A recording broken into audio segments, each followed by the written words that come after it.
بسم اللہ الرحمن الرحیم۔ السلام علیکم ورحمۃ اللہ وبرکاتہ۔ جی ناظرین، کیا حال ہے؟ ٹھیک ہے، خیریت ہے؟ مزاج گرامی کیسے ہیں؟ زندگی کے شب و روز اچھے گزر رہے ہیں؟ معمولات دنیا بخوبی سر انجام دے رہے ہیں؟ امید کرتا ہوں کہ سب خیر و عافیت سے ہوں گے، اور دعا کرتا ہوں کہ اللہ پاک آپ کو خوشیوں بھری زندگی سے نوازے۔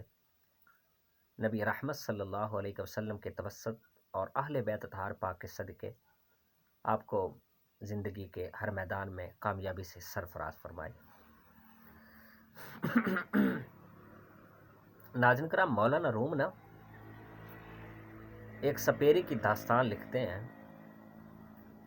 وہ لکھتے ہیں کہ ایک سپیرا جو جنگل اور بیابانوں میں برف باری کے موسم میں سانپ کی تلاش میں نکل کھڑا ہوا، اور جب وہ وہاں گیا تو اس نے ایک بہت بڑا اژدہا، بہت بڑا سانپ جو ہے وہ مردہ حالت میں پایا۔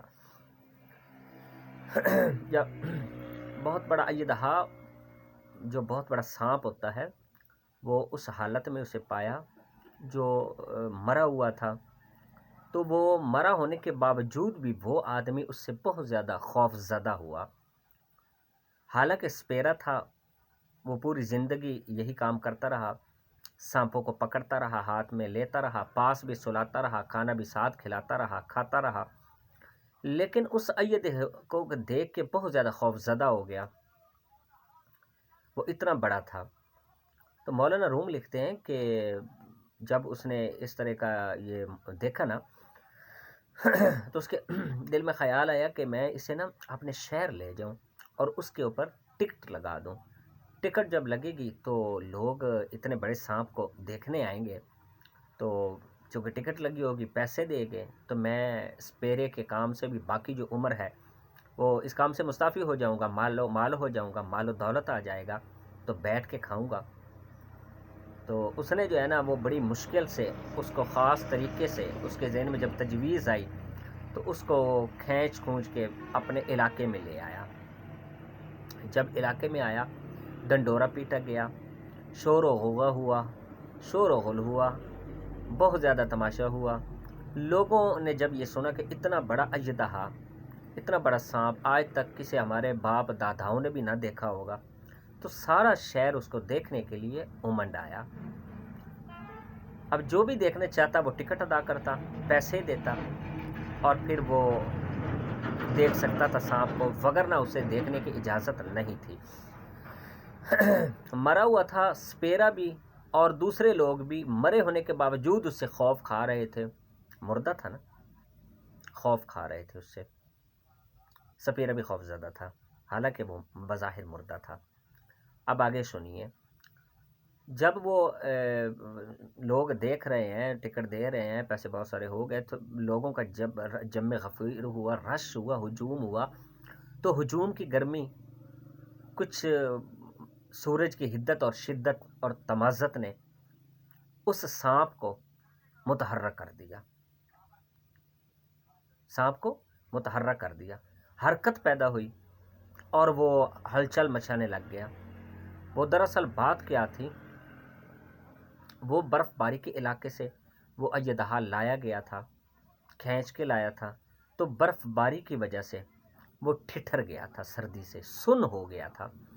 جب لوگوں کے رش اور ہجوم کی وجہ سے اور سورج کی تمازت اور حدت کی وجہ سے اس میں حرکت پیدا ہوئی اور وہ ہلنے جلنے لگ گیا، چونکہ ٹھٹھرا ہوا تھا سردی کا، برف باری کا، تو جب گرمی اور حرارت ملی تو وہ اس نے اچھل کود شروع کر دی۔ اتنا بڑا اژدہا، لوگ جیسے جس کا منہ آیا، جس طرف جس کا منہ آیا، بھاگنا شروع ہو گئے۔ سپیرا جو پاس ہی تھا، سب سے پہلے وہ چونکہ بہت پاس ہی تھا، تو سب سے پہلے اس سانپ نے اسی سپیرے کو نگل لیا۔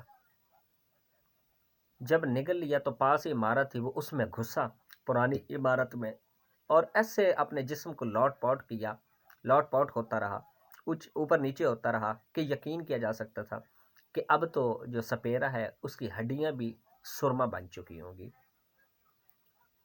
تو اس سپیرے اور سانپ کی کہانی سے مولانا روم نے جو نتیجہ اخذ کیا ہے بڑا قیمتی ہے، ہمیں اپنی زندگی کے لیے اسے مشعل راہ بنانا چاہیے، جس میں اس واقعے میں جو حقیقت چھپی ہوئی ہے، جو سبق چھپا ہوا ہے وہ یہ ہے، آپ نے کہا کہ انسان کا جو نفس ہے نا، یہ بھی اسی سانپ کی طرح ہے۔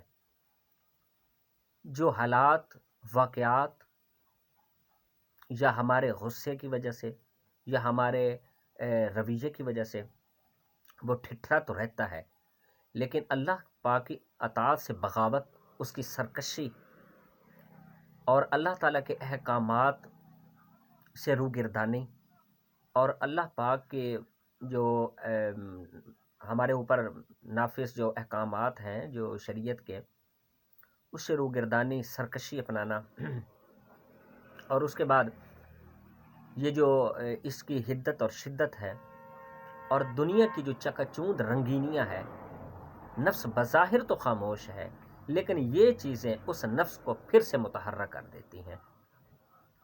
نفس جب خاموش ہو، جب اپنی حالت میں ہو، انسان کی خواہشات، نفس میں سمجھ لیں یا دوسرا بھی سمجھ سکتے ہیں، یا ہمارے کچھ رویے یا ہماری سوچ یا ہماری صلاحیتوں کی وجہ سے کچھ یہ خاموش ہے، کہتے ہیں کہ اللہ تعالیٰ کی احکامات سے نافرمانی اور دنیا کی رنگینیاں، یہ حرارت اسے پھر ملے تو پھر سے نفسانی جو خواہشات ہوتی ہیں یہ متحرک ہو جاتی ہیں، یہ چیز انہیں پھر سے متحرک کر دیتی ہیں۔